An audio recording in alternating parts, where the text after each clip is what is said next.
Hello everyone, स्वागत है आप सभी का मेरे channel let's crack competitive exam में। हम लोग गोदान उपन्यास का भाग 1 पढ़ रहे हैं। भाग 1 का ग भाग पढ़ेंगे आज। स्त्री की लालसा उसकी आंखों में सजल हो गई थी। होरी को आसन मिल गया। उसकी व्यवहारिक कृषक बुद्धि सजग हो गई। पुरानी मसल झूठी थोड़ी है। बिन घरनी का घर भूत का डेरा। कहीं सगाई क्यों नहीं ठीक कर लेते।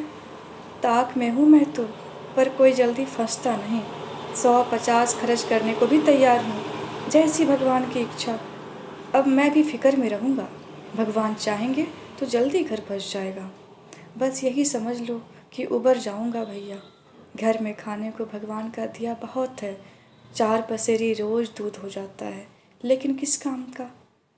मेरे ससुराल में एक महरिया है। 3-4 साल हुए उसका आदमी उसे छोड़कर कलकत्ते चला गया।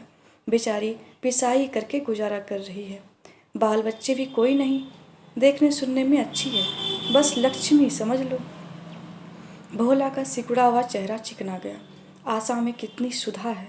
बोला, अब तो तुम्हारी ही आसरा है। मैं तो छुट्टी हो तो चलो एक दिन देख आएं। मैं ठीक ठाक करके तब तुमसे कहूँगा। बहुत उतावली करने से भी काम बिगड़ जाता है। जब तुम्हारी इच्छा हो तब चलो, उतावली काहे की। इस कब्री पर मन ललचाया हो तो ले लो। यह गाय मेरे मान की नहीं है दादा। मैं तुम्हें नुकसान नहीं पहुंचाना चाहता। अपना धर्म यह नहीं कि मित्रों का गला दबाएं। जैसे इतने दिन बीते हैं वैसे और भी बीत जाएंगे। तुम तो ऐसी बातें करते हो होरी, जैसे हम तुम दो हैं। तुम गाय ले जाओ, दाम जो चाहे देना। जैसे मेरे घर रही वैसे तुम्हारे घर रही। 80 रुपये में ली थी, तुम 80 रुपये ही देना, जाओ। लेकिन मेरे पास नकद नहीं है दादा, समझ लो। तो तुमसे नकद मांगता कौन है भाई। होरी की छाती गज भर की हो गई। 80 रुपये में गाय महंगी न थी। ऐसा अच्छा डिलडॉल, दोनों जून में 6-7 सेर दूध, सीधी ऐसी कि बच्चा भी दूल्हे। इसका तो एक एक बाछा 100-100 का होगा। द्वार पर बंधेगी तो द्वार की शोभा बढ़ जाएगी। उसे अभी कोई 400 रुपये देने थे, लेकिन उधार को वह एक तरह से मुफ्त समझता था। कहीं भोला की सगाई ठीक हो गई तो 1-2 साल वह बोलेगा भी नहीं। सगाई ना भी हुई तो होरी का क्या बिगड़ता है। यही तो होगा, भोला बार बार तगादा करने आएगा, बिगड़ेगा, गालियाँ देगा। लेकिन होरी को इसकी ज़्यादा शर्म न थी। इस व्यवहार का वह आदी था। कृषक के जीवन का तो यह प्रसाद है। भोला के साथ वह छल कर रहा था और यह व्यापार उसकी मर्यादा के अनुकूल था। अब भी लेन देन में उसके लिए लिखा पढ़ी होने और न होने में कोई अंतर नहीं था। सूखे बूढ़े की विपदाएं उसके मन को भीरू बनाए रहती थीं। ईश्वर का रौद्र रूप सदैव उसके सामने रहता था, पर यह छल उसकी नीति में छल न था। यह केवल स्वार्थ सिद्धि थी और यह कोई बुरी बात नहीं थी। इस तरह का छल तो वह दिन रात करता रहता था। घर में 2-4 रुपए पड़े रहने पर भी महाजन के सामने कस्में खा जाता था कि एक पाई भी नहीं है। सन को कुछ गीला कर देना और रुई में कुछ बिनौले भर देना उसकी नीति में जायज़ था। और यहाँ तो केवल स्वार्थ न था, थोड़ा सा मनोरंजन भी था। बुढ़ों का बुढ़भस हास्यास्पद वस्तु है, और ऐसे बुढ़ों से अगर कुछ ऐंठ भी लिया जाए तो कोई दोष बाप नहीं। भोला ने गाय की पगहिया होरी के हाथ में देते हुए कहा, ले जाओ, मैं तो तुम भी याद करोगे। ब्याते ही 6 सेर दूध ले लेना। चलो मैं तुम्हारे घर तक पहुंचा दूं। शायद तुम्हें अनजान समझकर रास्ते में कुछ दिख करे। अब तुमसे सच कहता हूँ, मालिक 90 रुपये देते थे, पर उनके यहाँ गौओं की क्या कदर। मुझसे लेकर किसी हाकिम हुक्काम को दे देते। हाकिमों को गौओं की सेवा से क्या मतलब, वह तो खून चूसना भर जानते हैं। जब तक दूध देती रखते, फिर किसी के हाथ भेज देते। किसके पल्ले पड़ती कौन जाने। रुपया ही सब कुछ नहीं है भैया, कुछ अपना धर्म भी तो है। तुम्हारे घर आराम से रहेगी तो यह तो ना होगा कि तुम अपने आप खाकर सो रहो और गऊ भूखी पड़ी रहे। उसकी सेवा करोगे, चुमकारोगे, गऊ हमें आशीर्वाद देगी। तुमसे क्या कहूँ भैया, घर में चंगुल भर भूसा नहीं रहा। रुपए सब बाजार में निकल गए। सोचा था महाजन से कुछ लेकर भूसा ले लेंगे, लेकिन महाजन का पहला ही नहीं चुका। उसने इनकार कर दिया। इतने जानवरों को क्या खिलाएं, यही चिंता मारे डालती है। चुटकी चुटकी भर खिलाऊं तो मन भर रोज का खर्च है। भगवान ही पार लगाएं तो लगे। होरी ने सहानुभूति के स्वर में कहा, तुमने हमसे पहले क्यों नहीं कहा। हमने एक गाड़ी भूसा बेच दिया। भोला ने माथा ठोक कर कहा, इसलिए नहीं कहा भैया कि सबसे अपना दुख क्यों रोऊं, बांटता कोई नहीं, हंसते सब हैं।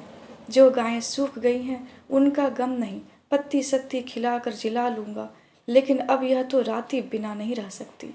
हो सके तो 10-20 रुपए भूसे के लिए दे दो। किसान पक्का स्वार्थी होता है, इसमें संदेह नहीं।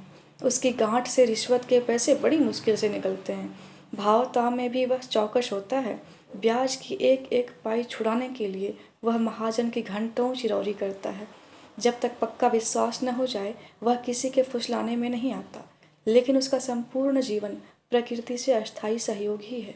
वृक्षों में फल लगते हैं, उन्हें भी जनता खाती है। खेती में अनाज होता है, वह संसार के ही काम आता है। गाय के थन में दूध होता है, वह खुद पीने नहीं जाती, दूसरे ही पीते हैं। मेघों से वर्षा होती है, उससे पृथ्वी भी तृप्त होती है। ऐसी संगति में कुत्सित स्वार्थ के लिए स्थान कहाँ। होरी किसान था और किसी के जलते हुए घर में हाथ सेकना उसने सीखा ही नहीं था। भोला की संकट कथा सुनते ही उसकी मनोवृत्ति बदल गई। पगैया को भोला के हाथ में लौटाता वह बोला, रुपए तो दादा मेरे पास नहीं है, हाँ थोड़ा सा भूसा बचा है, वह तुम्हें दूंगा, चलकर उठवा लो। भूसे के लिए तुम गाय बेचोगे और मैं लूँगा, मेरे हाथ न कट जाएंगे। भोला ने आर्द्र कंठ से कहा, तुम्हारे बैल भूखों ना मरेंगे, तुम्हारे पास भी ऐसा कौन सा बहुत सा भूसा रखा है। नहीं दादा, अब की भूसा अच्छा हो गया था, मैंने तुमसे नाहक भूसे की चर्चा की। तुम न कहते और पीछे से मुझे मालूम होता तो मुझे बड़ा रंज होता कि तुमने मुझे इतना गैर समझ लिया। अवसर पड़ने पर भाई की मदद भाई भी ना करे तो कैसे काम चले। मुदा यह गाय तो लेते जाओ। अभी नहीं दादा, फिर ले लूँगा, तो भूसे के दाम दूध में कटवा लेना। होरी ने दुखित स्वर में कहा, दाम कौड़ी की इसमें कौन बात है दादा, मैं 1-2 जून तुम्हारे घर खा लूँ तो तुम मुझसे दाम मांगोगे। लेकिन तुम्हारे बैल भूखों मरेंगे कि नहीं।